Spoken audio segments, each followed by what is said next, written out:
Bella was the last daughter of the Mermaid Queen in the sacred community of Umuazu. Her beauty was renowned across the 7 rivers. She had luminous skin that shimmered under the moonlight, long hair that cascaded in waves down her back like silken threads of night, and eyes as deep as the ocean itself.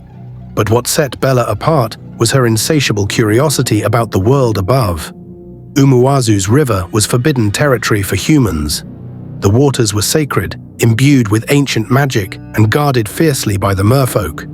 Any human who dared to fish or even venture near the river would face mysterious and terrible consequences. The natives of Umuazu lived in awe and fear of the river, always keeping their distance. Bella often found herself lingering near the surface, especially at night when the world above was calm and the stars shimmered like scattered pearls across the sky. Her voice was ethereal, and she often sang to the moon, letting her melodies drift across the water. One moonlit night, as she floated on the water's surface, singing softly, Bella heard voices. Startled, she quickly dove into the depths and peered out from behind a cluster of water lilies. To her astonishment, a group of humans approached the river. They were young and vibrant, their laughter echoing across the water. What struck Bella most was their lack of fear. They swam with confidence, splashing and playing as though the river held no danger for them. "They're not from Umuazu," Bella whispered to herself. "No one from this village would dare come here like that." The humans stayed for a while, their joy infectious. Bella watched, her curiosity piqued. When they finally left, she found herself yearning to know more about them. The next night they returned. This time, there were more of them, all wearing similar clothes, bright and strange garments that Bella had never seen before. They laughed, splashed, and even sang songs that were different from anything Bella had ever heard. "They look so happy," Bella mused, "not like trouble at all." Her fascination grew with each visit. She observed how they interacted, their carefree nature captivating her. Unlike the somber atmosphere of Umuazu, where rules and tradition dictated every aspect of life, these humans seemed to live freely. One night after the humans had left, Bella swam to the surface and gazed at the path they had taken. "I must know who they are and where they come from," she decided, "but how can I follow them without revealing myself?" Her mother, the Mermaid Queen, had always warned her about the dangers of mingling with humans. "They are unpredictable," the Queen had said, "and their world is not safe for us." But Bella's curiosity was a tide that could not be stopped. The next evening, she went to the ancient grotto where the mermaid witches resided. "I need a potion," Bella said to the oldest witch, a wise and wrinkled mermaid named Lily. Lily's eyes gleamed with curiosity. "What kind of potion, child?" "A potion that will give me legs," Bella whispered, "so I can walk among the humans." Lily's expression grew grave. "Do you know the risk you're taking? If even a single drop of water touches your feet, you will transform back into your true form." "I understand," Bella said resolutely, "but I must see their world." With a sigh, Lily concocted a shimmering potion in an oyster shell. "Drink this at the shore, and remember, stay away from water at all costs." Bella thanked her and swam to the riverbank. With trembling hands, she drank the potion. A searing pain shot through her body as her tail split and transformed into 2 slender legs. Gasping, she crawled onto the dry sand and marveled at her new form. "I'm human," she whispered in awe. Gathering her courage, Bella followed the path the humans had taken. Her legs wobbled at first, but she quickly learned to walk. She kept a safe distance as she trailed them to a large compound filled with more humans. Most of them wore similar uniforms and moved in synchronized patterns. The place buzzed with activity, laughter, and the hum of music, and she quickly learned that the place was called NYSC Camp, and the people were called Youth Corpers. Bella's heart raced with excitement. "So this is their world," she whispered. She observed their routines from a distance, marveling at their way of life. They marched in groups, spoke in strange but fascinating words, and engaged in games that made them laugh. One day, as Bella hid behind a tree, she overheard 2 Corpers talking. "Did you hear about the river?" one of them asked. "Yeah," the other replied. "They say it's haunted, but I think that's just a myth. We've been swimming there for days, and nothing's happened." Bella smiled to herself. "Haunted, they say," she mused. "If only they knew." Days turned into weeks, and Bella's visits became routine. She learned their language by listening carefully and even mimicked their greetings in whispers. Her longing to join them grew stronger with each passing day. One evening, as the NYSC Corpers came again to swim, Bella couldn't resist the temptation any longer. She knew she had to get closer to them, and this time she had a plan. Quietly, she crept to the riverbank as they splashed in the water, and while their attention was diverted, Bella seized the opportunity to snatch one of their clothes. It was a simple white uniform similar to what they wore in camp, and with it, she could blend in among them. Her heart raced as she quickly dressed in the human clothing, still feeling the magic of the potion in her legs. She felt strange walking on solid ground, but the excitement of what was to come gave her the courage to continue. Carefully, she stepped away from the river, keeping her head low, trying not to draw any attention to herself. She had never been this close to their world before. This camp of young humans who seemed so full of life and energy. The camp had rows of tents, small wooden buildings, and laughter filled the air. Bella walked slowly, observing everything, trying to blend in like the others. Her heart beat loudly in her chest, knowing that if she was caught, the consequences could be dire. But it was impossible to hide her beauty. No matter how much she tried to act like them, her flawless skin and impossibly long, silky hair stood out like a beacon in the crowd. She overheard whispers and hushed exclamations from the others as she walked by, their eyes following her every move. "Who's that?" someone murmured. "Is she a new Corper?" Bella's stomach churned with anxiety. She was sure they would ask questions, too many questions. Just as she started to feel the weight of being exposed, a voice interrupted her thoughts. "Excuse me," a young woman said, stepping in front of Bella. Her name tag read Felicia. Bella froze, her breath caught in her throat. Felicia smiled warmly, as if she hadn't noticed the tension in the air. "Your hair," she said, eyes wide with admiration. "Is it natural?" Bella blinked, unsure how to respond. She had never been asked such a question before. "Yes," she stammered, trying her best to sound normal. "It's natural." Felicia's eyes widened even more, and soon a small crowd gathered around them. "Oh my gosh," one of the girls in the crowd gasped. "Your skin is flawless, and your hair, it's so beautiful, like something from a fairy tale." Bella, still unsure of what to do, began to grow more nervous as the group marveled at her. She tried to blend in, but her uniqueness only drew more attention. Soon everyone wanted to meet her, wanting to touch her hair and compliment her skin. "Are you really a Corper?" another voice asked, a guy who looked just as intrigued as everyone else. Felicia chuckled, her eyes sparkling with excitement. "She must be. I've never seen anyone quite like her. You're definitely the most beautiful Corper we've ever had." Bella was taken aback. These humans, the very ones her mother had warned her about.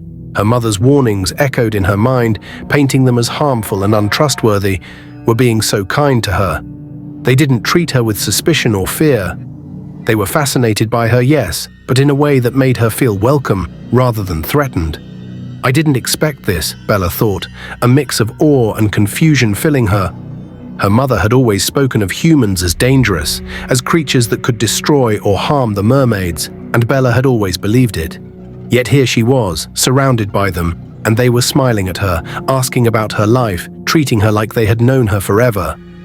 "This feels so different," Bella thought to herself. "Why are they so kind? Why isn't anyone trying to harm me?" Felicia took a step closer, her eyes gleaming with curiosity. "What's your name?" she asked.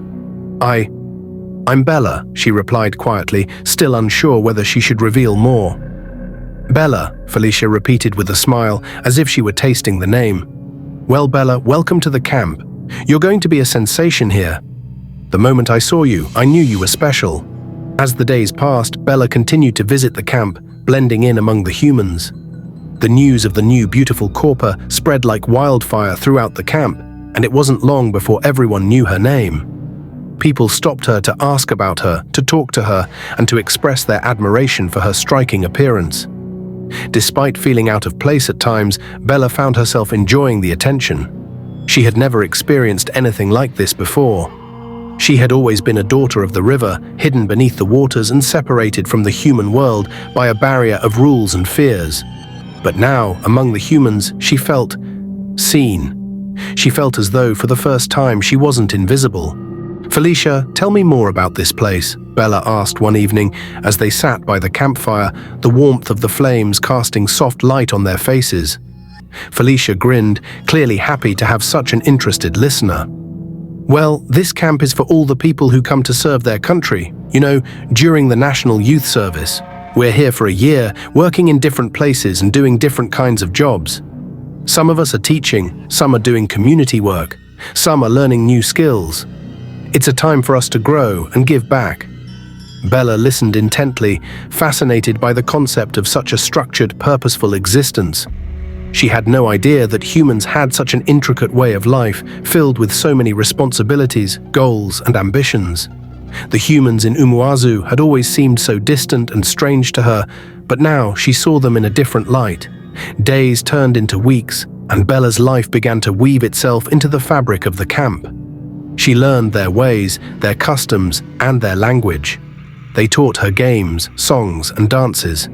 She grew closer to Felicia and the others, and for the first time she felt a sense of belonging outside of the river. But there was something noticeably different about Bella. During the games, she participated with a grace and speed that left everyone in awe. Her movements were fluid and powerful, as though she were in tune with something greater than mere human strength. She competed against the boys, and without fail, her team would win. Bella's endurance was unmatched, her strength unparalleled, and it all seemed effortless.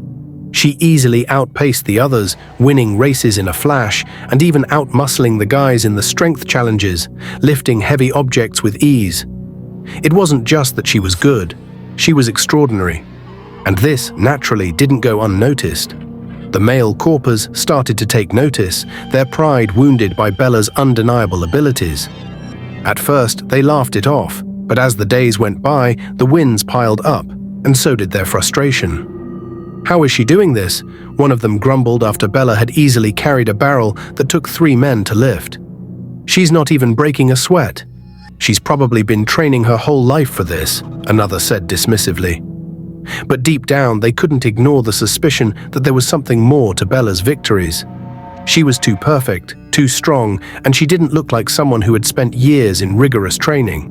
Among the men, John was the most frustrated. A competitive sportsman and known for his pride, he found it hard to accept being bested by a woman, let alone someone who seemed so delicate and fragile. He had been on top of his game for years and was used to winning every competition.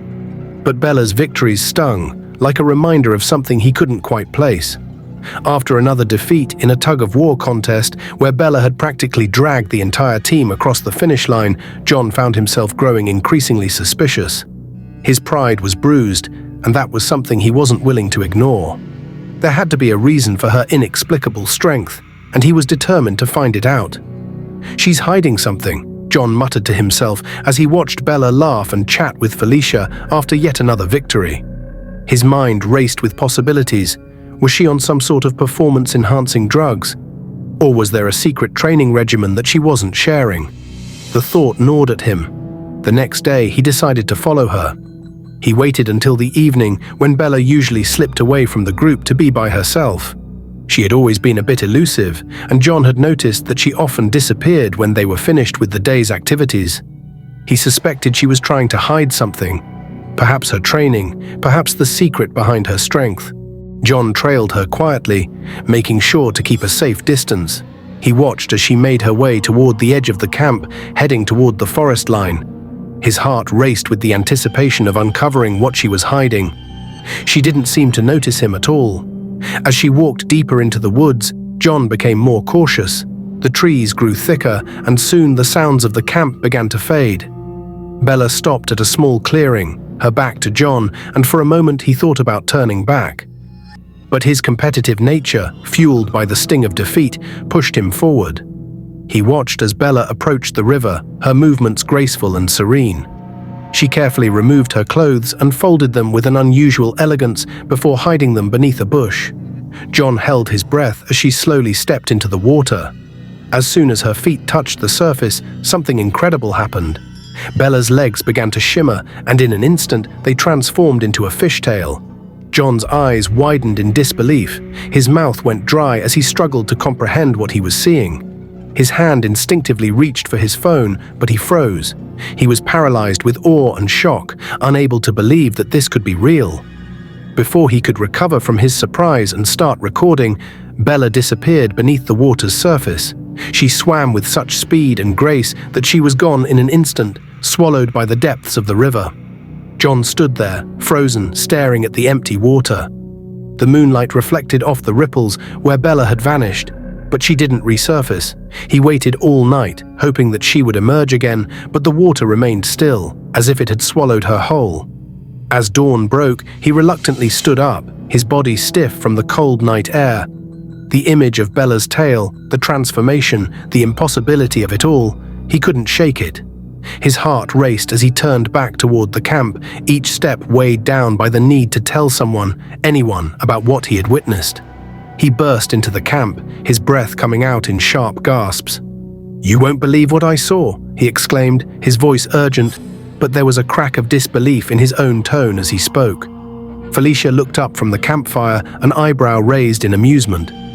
"What are you on about now, John?" she asked, half smiling. "I saw Bella," John said breathlessly.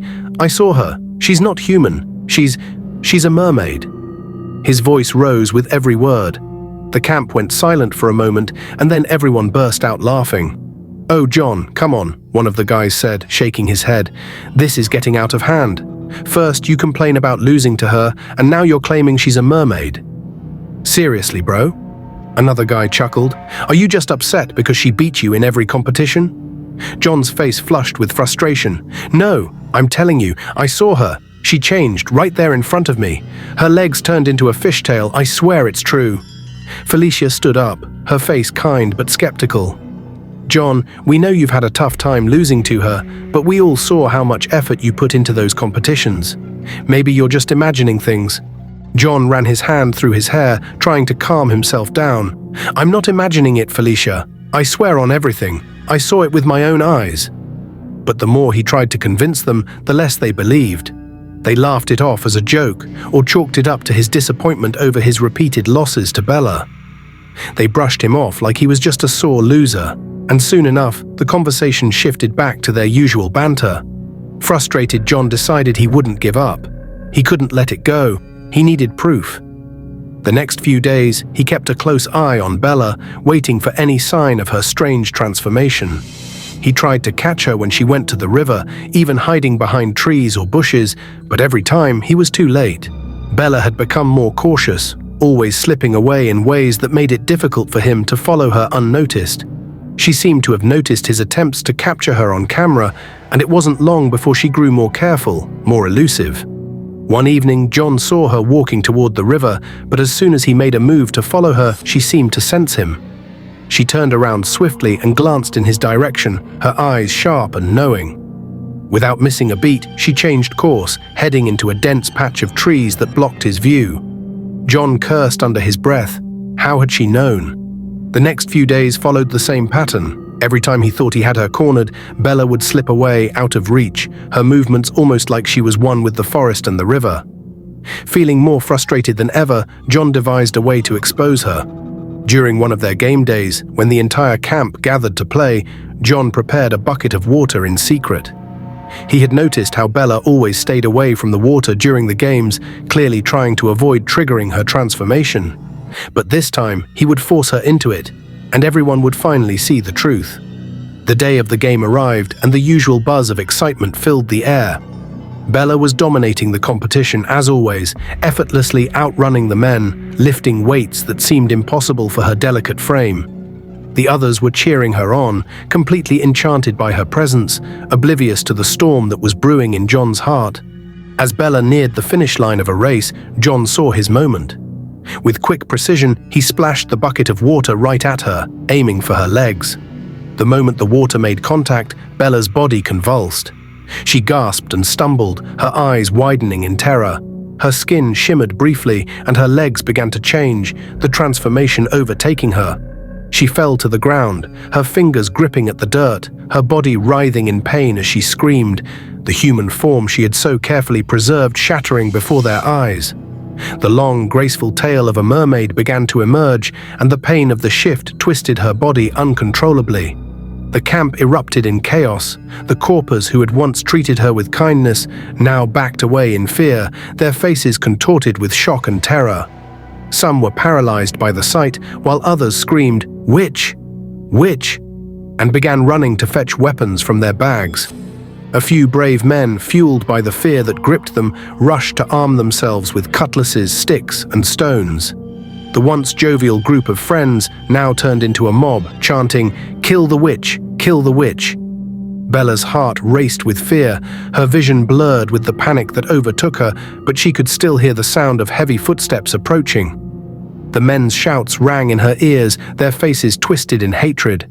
"Stay back!" she screamed, her voice desperate and raw, but it was drowned out by their cries. She tried to crawl away, her tail thrashing behind her, but the men surrounded her, closing in from all sides. "She's a witch!" one man shouted, lifting a cutlass above his head. "We need to end this evil now!" Bella scrambled to escape, but the pain from her transformation left her weak, her body unable to move fast enough. She could feel the heat of the fire in their eyes, the rage in their hearts. Her body was trembling, her tail caught halfway between the world of humans and the world of the river. The water coursed through her veins, but she was far from the safety of the river. "Please," Bella gasped, her voice breaking. "I'm not a witch, I'm not what you think." But her pleas fell on deaf ears. The men didn't see her as Bella, the kind and graceful girl who had shared their games, their meals, and their laughter.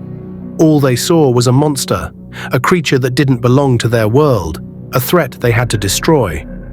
John stood in the distance, his heart pounding in his chest, his stomach twisted with guilt, but his thoughts were clouded by a need for validation, a desire to prove that he was right. He had exposed her after all, he had been the one to reveal her true nature to everyone. But as the mob advanced on Bella, John's resolve began to waver. His heart began to ache with the realization of what he had done. This wasn't justice. This was cruelty. Felicia, who had been standing by, frozen in shock, finally stepped forward, her eyes wide with disbelief. She could see the panic in Bella's eyes, the terror in her trembling form, and her heart broke. "Stop! Stop!" Felicia shouted, rushing between the men and Bella. "This is wrong! What are you doing?" The men hesitated, their weapons still raised, but Felicia's voice carried with force. "This is not a witch. This is Bella. She's not here to harm anyone." John finally pushed his way through the crowd, his voice shaking. But she's not human. She's a mermaid." Felicia turned to him, her eyes full of anger and hurt. "And what, John? You thought it was okay to expose her like this, to put her life in danger for the sake of your own pride?" She turned back to Bella, who was still on the ground, trembling with fear. Bella's eyes met hers, wide with terror, and for a brief moment Felicia saw the girl she had befriended, the one who had laughed with her, the one who had helped them win competitions. She wasn't a monster. She was just different. "Please," Felicia begged, looking back at the others. "She hasn't done anything wrong. She's just like us, only it's us different. You need to let her go." But the fear in the crowd was too strong, and the words fell on deaf ears. The men closed in again, and it seemed like nothing could stop them. "Leave her alone," Felicia shouted, pushing past them. She knelt beside Bella, trying to shield her with her own body. "You don't understand. You don't know her like I do." A tense silence hung in the air.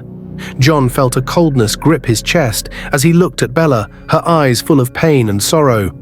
The mob was still uncertain, but as they watched Felicia's unwavering stance, something shifted. The anger slowly began to fade from their eyes, replaced by doubt. Finally, one man lowered his cutlass, his voice trembling.